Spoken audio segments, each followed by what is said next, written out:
നമസ്കാരം. ഇന്നത്തെ ചിന്തയിലേക്ക് നിങ്ങൾക്ക് എല്ലാവർക്കും സ്വാഗതം. എന്റെ പേര് വിലാസിനി.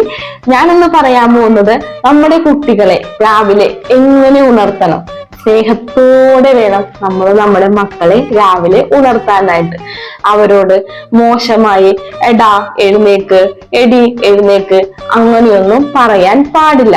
അത് പിള്ളേരിൽ നെഗറ്റീവ് ഉണ്ടാക്കും. അന്നത്തെ ഒരു ദിവസം മൊത്തം അവർക്ക് നെഗറ്റീവ് ആയിക്കോളും.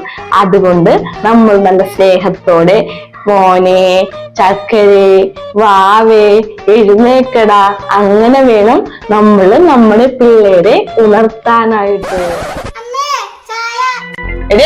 കൊറേ നേരം കിടന്നുറങ്ങണത്, എഴുന്നേറ്റ് സ്കൂൾ കണ്ടു വരും. ഞാൻ കണ്ടു വന്നാലല്ലേ വെള്ളം കോരി ഒഴിക്കോട്ടാ. അപ്പതേ ഇന്നത്തെ ചിന്ത ഇത്രയേ ഉള്ളൂ. അപ്പൊ എല്ലാവർക്കും ശുഭദിനം.